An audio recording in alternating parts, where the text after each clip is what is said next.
ያለንባት ምድር ጊዜያዊ መቆያና ወደ አኺራ መሸጋገሪያ ድልድይ ብቻና ብቻ ናት። ከዚህች ከፈተና ምድር ከዱንያ ሀገር ወጥተን ወደ አኺራ ሀገር እስክንሸጋገር ድረስ ህይወታችን ላይ የተለያዩ ሙሲባዎች፣ ፈተናዎች፣ መከራዎች እንደሚፈራረቁብን አላህ ነግሮናል። ህይወትና ሞት የሰው ልጅ ላይ እንዲፈራረቁ ያደረገውም አላህ ለዚህ ዓላማ እንደሆነ ሲነግረን ተባረከ አለዚ ቢየዲሂል ሙልኩ ወሁወ ዐላ ኩሊ ሸይኢን ቀዲር አለዚ ኸለቀል መውተ ወልሐያተ ሊየብሉወኩም ብሎ ነግሮናል። ሞትንም ህይወትንም አላህ የፈጠረው ሊፈትናችሁ ነው ብሎናል። ማግኘትም ማጣትም መኖርም መሞትም ሁሉም ፈተና ናቸው። በእነዚህ ሁሉ ፈተናዎች ተፈትኖ ተሞክሮ ፈተናውን በስኬት ያጠናቀቀ ሰው አንገቱን ቀና አድርጎ በደስታ ጀነት ይገባል። እነዚህ ፈተናዎችን ያላለፈ ሰው ዱንያ ላይ ከገጠመው ጥቃቅን ፈተና የከፋ ፈተና ጀሀነም ላይ አኺራ ላይ ይጠብቀዋል። ዱንያ ላይ የሚኖር በሙሉ ወንዱም ሴቱም ሀብታሙም ደሃውም መሪውም ተመሪውም ተፈታኝ ነው። ሳይፈተኑ ሙእሚን መሆን፣ ሳይፈተኑ ጀነት መግባት፣ ሳይፈተኑ ህይወት ላይ ድልን፣ ሰላምን፣ ምቾትን ማግኘት መቼም አይቻልም። የሰዎች ፈተና አይነቱ ስለሚለያይ ትንሽ ፈተና ውስጥ ያሉ ሰዎች አላህ ከፈጠራቸው ፍጥረታት ለይቶ እሱም ብቻ እየፈተነ ያለ ሊመስለው ይችላል። ግራ ቀኙን ዞር ዞር ብሎ የማያይ ሰው፣ ታሪክን የማያውቅ ሰው። ነገሩ እንደዚህ አይደለም። ሰው ሁሉ ፈተና ላይ ነው ያለው። አንዳንዱ ስራ በማጣት፣ ሌላው ትዳር በማጣት፣ ሌላው ትዳሩ ላይ ሰላም በማጣት፣ አንዳንዱ ከትዳር ዓላማዎች አንዱ የሆነውን ልጅ በማጣት፣ ሌላው ሀገሩ ላይ አካባቢ ላይ ሰላም በማጣት፣ ሌላው ጤና በማጣት ወህሉም መጀራ ሰው ሆኖ ማይፈተን የለም። ታዲያ ፈተና የማይቀር መሆኑን ሙእምን እስካረጋገጠ ድረስ በአላህ ቃል እስካመነ ድረስ የፈተና መድኃኒቱ ምንድን ነው የሚል ትልቅ ጥያቄ ሙእምን ልብ ውስጥ መፈጠር አለበት። መድኃኒቱን ካወቁ ሁሉም በሽታ ቀላል ነው። መድኃኒቱን ካላወቁ ቀላሉን በሽታ ከባድ ሆኖ የባሰ ችግር አደጋ ያስከትላል። ليس من يقطع طرقا بطلا إنما من يتقي الله البطل.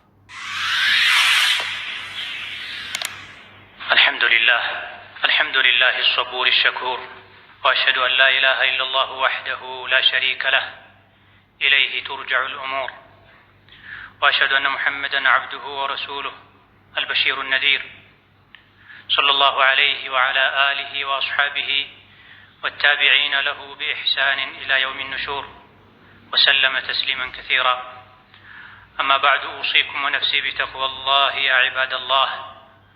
فاتقوا الله تعالى حق التقوى وراقبوا ربكم في السر والنجوى وتزودوا للآخرة واعلموا أن خير الزاد التقوى فاتقوا الله يا أولي الألباب.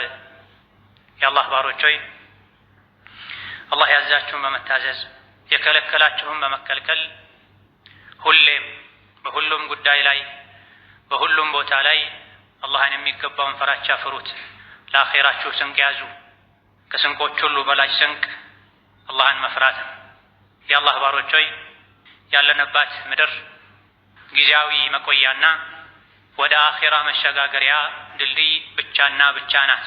ከዚህች ከፈተና ምድር ከዱንያ ሀገር ወጥተን ወደ አኺራ ሀገር እስክንሸጋገር ድረስ ህይወታችን ላይ የተለያዩ ሙሲባዎች፣ ፈተናዎች፣ መከራዎች እንደሚፈራረቁብን አላህ ነግሮናል። ህይወትና ሞት የሰው ልጅ ላይ እንዲፈራረቁ ያደረገውም አላህ ለዚህ ዓላማ እንደሆነ ሲነግረን ተባረከ አለዚ ቢየዲሂል ሙልኩ ወሁወ ዐላ ኩሊ ሸይኢን ቀዲር አለዚ ኸለቀል መውተ ወልሐያተ ሊየብሉወኩም ብሎ ነግሮናል።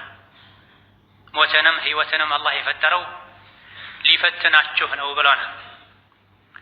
ማግኘትም ማጣትም መኖርም መሞትም ሁሉም ፈተና ናቸው።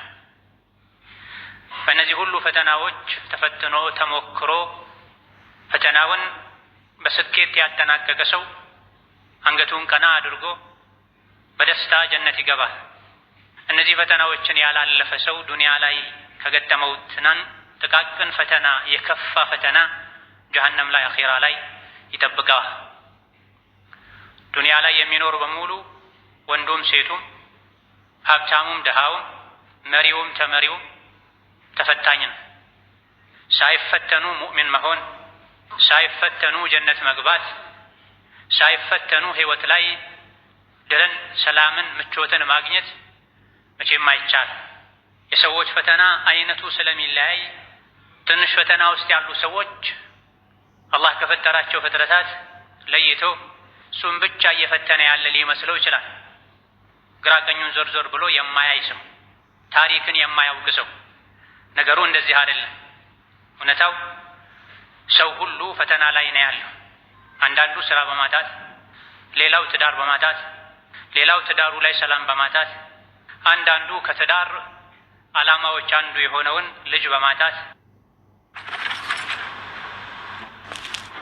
Gold standard.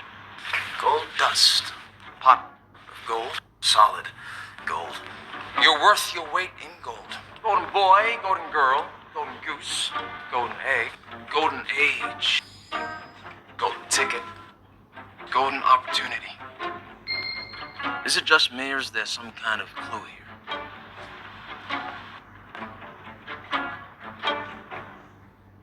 በማጣት ሌላው ሀገሩ ላይ አካባቢ ላይ ሰላም በማጣት ሌላው ጤና በማጣት ወህሉም መጀራ ሰው ሆኖ ማይፈተን የለም። ታዲያ ፈተና የማይቀር መሆኑን ሙእምን እስካረጋገጠ ድረስ በአላህ ቃል እስካመነ ድረስ የፈተና መድኃኒቱ ምንድነው የሚል ትልቅ ጥያቄ ሙእምን ልብ ውስጥ መፈጠር አለበት። መድኃኒቱን ካወቁ ሁሉም በሽታ ቀላል ነው። መድኃኒቱን ካላወቁ ቀላሉን በሽታ ከባድ ሆኖ የባሰ ችግር አደጋ ያስከትላል። ያለንበት ጊዜ አኺር ዘመን እንደመሆኑ ፈተናዎች ይበዛሉ። ሊነጋጋ ሲል ጨለማው እንደሚበረታው ሁሉ ዱንያ ልጠፋ ስትል ፈተናዋ ይበዛል። የፈተና መድኃኒት የሆነው ሷብርን ደግሞ ሰዎች በኢማናቸው ማነስ ምክንያት ያጡታል፣ አይጠቀሙትም። ወደ አኺር ዘመን ስንጠጋ ኢማን ይቀንሳል፣ ሙእሚኖች ጥቂት ነው የሚሆኑት። የኢማን አካል ራስ የሆነው ሷብር ከብዙ ሰዎች ዘንድ በመጥፋቱ ምክንያት ደግሞ ሙሲባዎች፣ አደጋዎች፣ ችግሮች የበዙ ይሄዳሉ። ትንሹንም ሙሲባ አደጋ ሰዎች ያከብዱታል። በሙሲባ ምክንያት ከጌታቸው ከአላህ ጋር ይጣላሉ፣ ከሰው ጋር ይጣላሉ፣ ዱንያ አኺራቸውን ያበላሻሉ። አንዳንዱ በዲን ምክንያት የደረሰበትን ፈተና ባለመቋቋም፣ አንዳንዶች ደግሞ የዱንያ ሙሲባን ባለመቋቋማቸው ምክንያት ባለፉት ጥቂት ሳምንታት ውስጥ ብቻ የትዳር ዕድሜ ስላለፈ የሰዎችን፣ የቤተሰብን፣ የጎረቤትን ምላስ አልቻልኩትም፣ ስለዚህ ከዱንያ መወገድ አለብኝ ብለው የወሰኑ ሰዎች አሉ። ከሰው ጋር የመኗኗርን ፈተና በትዕግስት ማሳለፍ አቅቷቸው ወላጅ እናቴ ሁሌ ማይመጠንኝን ቃል ትናገራለች፣ ትርፍ ቃል በመናገር ቤት እንዳልገባ ያደረገችኝ ያሸማቀቀችኝ ነው፣ ስለዚህ ከእስልምና ወጥቼ ወደ ኩፍር መሄድ እፈልጋለሁ ብሎ በአንድ እጁ ቁርአን በሌላ እጁ መስቀል ይዞ የመጣ ሰዋል። ስራ ተበላሸብኝ፣ መኖር ከበደኝ ብሎ ራሱን ለመጉዳት ከዱንያ ለመውጣት ከአላህ ለመጣላት ሙከራ ያደረገም ሰዋል። በየጊዜው ከወንድም ከሴትም እንደዚህ አይነት ችግሮች ይታያል። ይህ ዱንያ ላይ እስካሉ ድረስ መፈተን የማይቀር መሆኑን ያለማወቅ አልያ ደግሞ ሶብር የማጣት ውጤት ነውና ሙስሊም የሆነ በሙሉ የሙስልምነት አንዱ መገለጫ ትዕግስት እንደሆነ ሊያውቅና ሊቀበል ይገባዋል። የችግሮች ሁሉ መድኃኒት ሶብር ነው። የችግሮች ሁሉ መሸጋገሪያ ሶብር ነው፣ ትዕግስት ነው። አላህ ተባረከ ወተዓላ ሶብርን ከችግር መውጫ ማምለጫ ፈረስ አድርጎታል። ችግሮችን ሁሉ የሚገረስስ የሚያስወግድ መሳሪያ